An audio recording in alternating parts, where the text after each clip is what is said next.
Alita, Into the Badlands, a Battle Angel fan short story, Part 1, by yours truly, Creek Indian, Alita Army. Foreword. This is a fan-made story that is not intended for commercial use. It was made solely for fun. Most of the characters portrayed in the story are owned by Disney, James Cameron, and Yukito Kishiro. This story is not connected in any way to the owners. Alita has been in Zahlen's Toon program for a few months and is searching for a group of mercenaries working for Nova. During her search, Alita hopes to locate Nova when she finds his mercenaries. She leaves Iron City in search of Nova. A single figure stands on a small hill and gazes at a stark, desolate landscape.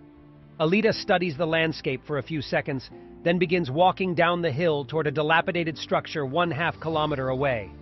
The air is hot and heavy without even the slightest breeze to offer any reprieve from the heat. Every step she takes stirs up clouds of dust. Alita reaches the structure in about 5 minutes, thoroughly surveys the area, then breathes a sigh of disappointment. There's nothing here but some fragments of torn metal, broken glass, and rusted machine components. Someone had camped here, but not for quite some time. After searching for months, still no sign of the mercenaries working for Nova. Her one promising lead has turned to dust. Shouldn't we make camp here tonight? A voice over her comlink said, It's been a long day. No, Lou. Alita retorted. I want to keep moving. Okay. Lou responds. But it will be dark in a couple of hours. Though frustrated, Alita continues walking west toward the distant mountains. After an hour of walking, Alita sees a small farmhouse about 1 kilometer to the northwest and begins walking toward it. As she approaches the farmhouse, a man comes through the front door holding a shotgun and asks, "What do you want? I don't have any food." He exclaims. I don't want food. Alita responds. I am looking for some men who may have come through here. "I haven't seen anyone." He exclaims. "Go away!" Are you sure about that? Alita asks. I really need to find them. She continues. The man looks her over. "Are you a bounty hunter?" The man asks. No. Alita answers. "Then why are you looking for them?" The man counters. They have information I need. Alita responds. The man looks over Alita again. "Okay, 4 men did come through here about 2 months ago headed north, but I haven't seen them since." Anything else? Alita asks. "There's a town about 20 kilometers north of here. The man says. They may have gone there. Now go away." Thanks. Alita answers, turns north and starts walking. A farm with no food, Alita thinks. Now that's unusual. Daylight has turned to twilight and has begun turning to night. Alita finds a spot with an old wrecked car suitable for a campsite. She makes camp and starts a fire. Alita, Lou asks. What is it, Lou? Alita answers. when Mr. Eisenberg returns, do you think he'll make me your operator one day? Lou asks. I don't know. Alita responds. I hope he does. Lou says. Do you like working with me, Alita? Lou asks. I guess so. Alita responds. Do you think he will? Lou asks. I don't know. Alita answers. But we must accept what Mr. Eisenberg decides. Do you like me? Lou asks. Yes, Alita responds. but I need to get some sleep now. Okay. Lou says. Good night, Alita. Good night, Lou. Alita replies. Alita spreads a blanket beside the fire, lays down, stares at the stars for a few moments, and falls asleep. We don't belong anywhere, except together. Please. Okay. Jump! Alita suddenly springs up to a seated position and screams. No! Are you all right? Lou's startled voice screams through Alita's comlink. Alita composes herself for a few seconds and replies. Yeah, just had a bad dream. Do you need a few minutes? Lou asks. No. Alita responds, I should probably get moving. and begins gathering her belongings. What is the name of that town the farmer told us about? Alita asks. Calumet. Lou answers. It's a village about 15 kilometers north from where you are now. Do you want to talk about your dream? Lou asks. No. Alita answers as she begins walking. Why not? Lou answers. Might help to talk about it. Just a boy I knew. Alita answers. But I don't want to talk about it. Okay. Lou responds. You should reach Calumet by midday. Sure you don't want to talk about it? Lou asks. Lou! Alita barks. Okay. Lou replies. I just worry about you, that's all. I'm fine. Alita says. Let's just stick to the mission, okay? Okay. Lou responds. Alita continues walking north for several hours and reaches an overlook. She can see a small town in the distance. Is that Calumet? Alita asks. That's it. Lou answers. It's a small village of less than 100 people. Alita proceeds down the hill toward the village about 2 miles or a little over 3 kilometers away. Please be careful, Alita. Lou advises. The barjack is known to be in this area. I will. Alita responds as she continues walking toward the town. I hope it has a place where I can get some water. Each step Alita takes toward the village stirs up dust, a lot of dust. A lot of these small towns have bars or saloons. Lou remarks. But I don't know about water. Even cyborgs need water, Alita thinks. Finally, Alita enters the town. Alita walks down the main street, which is more of a dirt road than anything else, where she sees a building on her right with saloon printed near the top. Good. Alita says. Maybe I can get some water in there. Please be careful, Alita. Lou warns. There aren't any centurions way out there in the sticks. Good. Alita responds. At least this place is not all bad. As Alita enters the saloon, she sees 2 men behind the bar. One of them is washing some glasses, and 4 men sitting at a table on the left. May I have some water, please? Alita asks the bartender. Yes, miss. The bartender says, smiling, and pours some water in a glass. Thank you. Alita says politely. You're welcome, miss. The bartender answers with a smile. On the house. Alita takes a sip of the water, which to her amazement is cool and refreshing. What's your name, honey? One of the men at the table asks. Alita ignores him. You know, young ladies as pretty as you shouldn't be way out here all alone. The man says as the other 3 men laugh. Again, Alita ignores them. They could get into a lot of trouble. The man says as the other 3 men continue to laugh. Alita drinks the last of the water and politely thanks the bartender. The 4 men get up from the table and approach Alita laughing and surround her. You know what I think? One of the men quips. I think you need our protection, and we should get better acquainted. If you get too close to me, Alita says as she turns to face the men. you'll die young.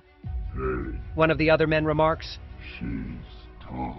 We'll see. The first man says as he draws a pistol. On your knees, bitch. The man starts to point his gun at Alita.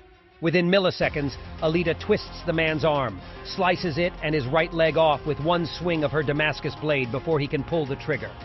As the other men move to attack her, she jumps straight up, swings her blade and relieves 2 of the men of their heads. As she drops back down, she grabs and violently twists the 4th man's head, killing him instantly. The first man is laying on the floor, screaming in agony, blood gushing from the stumps where his arm and leg used to be. Please don't kill me. The injured man pleads. Please. Then his eyes glaze over, and he dies. Alita! Lou cries. Are you all right? Yes, Lou. Alita answers. I'm okay. Alita looks at the men on the floor, turns to the speechless bartender and says, I'm very sorry about this. Do you have a lawbringer here? No, he says. there isn't. Thank you for getting rid of those thugs. Who were they? Alita asks. Some guys who came here about 2 months ago. The bartender replies. They've been terrorizing the town and pushing people around ever since. Were they barjack? Alita asks. No, He says. I don't think so. Did they say anything about why they were here? Alita asks. No, He answers. they didn't. I'm just glad they won't be bothering anyone anymore. They may have been the men we were looking for. Lou remarks. Ah, crap. Alita answers. Where did you learn to fight like that? The bartender asks. The whole thing was less than 2 or 3 seconds. In the military. Alita responds. I've never seen anyone move as fast as you did. He says. What do we do now? Lou asks. I don't know, Lou. Alita answers. Wait a minute. The bartender reveals. I do seem to remember them talking about meeting someone here. Do you remember who they said they were waiting for? Alita asks. No, The bartender answers. but I think it was someone important. Did they say when? Alita asks. No, He replies. Could be Nova. Lou says. Alita nods and turns to face the 2 men behind the bar. What's your name? Alita asks the bartender. Scotty. The bartender answers. And you? Alita asks the other man. Chuck. The second man answers. Nice to meet you both. Alita says. I'm Alita. The motorball champion? Scotty asks. Not anymore. Alita answers. Can I help you clean this up?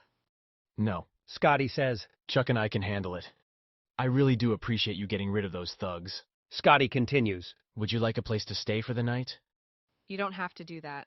Alita responds. It's the least I can do. Scotty replies. Thank you.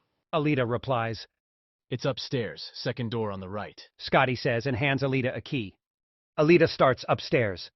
Breakfast is at 8 o'clock. Scotty says. Thank you. Alita says as she looks back smiling, then goes up the stairs. Alita walks down a short hallway, enters the guest room, collapses on the bed, then falls fast asleep. Thank you for saving me. I love you.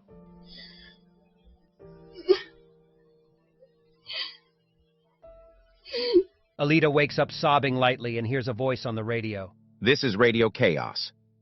Are you okay? Interrupting, Lou asks. Alita pauses and replies, Yeah, just had a bad dream. as she turns off the radio. Is there anything I can do? Lou asks. No. Alita responds. I should probably get up and go downstairs. Alita gets out of bed, cleans up, gets dressed and composes herself. Maybe that bartender Scotty will make you a wonderful breakfast. Lou says. I think he's kind of sweet. Lou! An embarrassed Alita gushes. Alita is greeted by Scotty as she descends down the stairs. Want some breakfast? Alita smiles and replies. Thank you. The bar has been completely cleaned up of the mess Alita made of the thugs she dispatched yesterday. Alita sits at a table farthest from the door at the end of the bar and immediately notices a big man with long hair sitting at a table in the corner near the door. Scotty lays a plate with eggs, vegetables, potatoes, and a glass of water before her and says, We don't get many cyborgs in here. I hope this is okay. It looks wonderful. Alita replies. Told you he was sweet. Lou giggles. Lou, Alita whispers, giggling, please. then composes herself again. Who is that at the far table? Alita asks. That's Ben. Scotty replies. He's an Indian. He comes in here every few months. Could he be the one those guys were waiting for? Alita asks. No, Scotty says. but he is bad news. He's a bounty hunter. Do you think he was after those guys? Alita asks. I don't think so, Scotty says. but you can never tell with Ben. I told him what you did yesterday. Alita politely nods and eats her breakfast, then says to Scotty. That was so good. I am so glad you enjoyed it. Scotty says. And I'm really grateful for what you did yesterday, Alita. Alita smiles at him and Scotty returns to the kitchen in back of the bar. I told you. Lou says emphatically. Lou, Alita whispers, please stop. then giggles innocently. Alita then glances over at Ben and notices he is looking at her without any change in his facial expression. Alita gets up from her table and walks over to the imposing figure in the corner. May I sit down? Alita asks. Without changing his facial expression, he motions to an empty chair. The bartender says your name is Ben. Alita says. I know who you are. Ben replies, cutting her off. I was in the Kansas bar the night you broke Zapan's nose. Alita and Ben stare at each other for a couple of seconds. What do you want? Ben asks. I was tracking some mercenaries, Alita responds. but I heard you found them. Ben replies, cutting her off again. Alita and Ben stare at each other for a second, then Alita asks. Did you know them or who? No. Ben answers, again cutting her off. Alita gets up and says, Sorry I bothered you. and begins to walk back to her table. Alita, Ben says, causing her to stop momentarily to look at him. I'm pleased Doc Ito was able to repair you. Thanks. Alita replies, then returns to her table. Scotty, who had returned from the kitchen and observed the encounter, sits down by Alita and says, Ben doesn't talk much. That's one of the things I like about him. Alita replies. Scotty asks. Would you like anything else from the kitchen, sweetie? No, thank you. Alita replies politely. Scotty gets up and returns to his station behind the bar. That Ben is really intense. Lou says. That's another thing I like about him. Alita answers. I did some research on him. Lou says. His Indian name is Demon Seeker. He's interesting. Alita replies. What's the plan for today? Lou asks. I want to go out and scout the area. Alita answers. Get the lay of the land before that guy those thugs were waiting for gets here. Good idea. Lou responds. I'll do some more research on this Ben Demon Seeker bounty hunter guy. Alita turns toward her new bartender friend and says. Scotty, I'm going to take a look around for a few hours. No problem, sweetie. Scotty replies. I'll hold the room for you while you're out. You're so sweet. Alita replies amiably. Thank you. You do like Scotty. Lou says, giggling. Lou, Alita whispers, you're impossible. then giggles innocently. Alita walks toward the front of the saloon, looks back at Scotty, and exits through the door.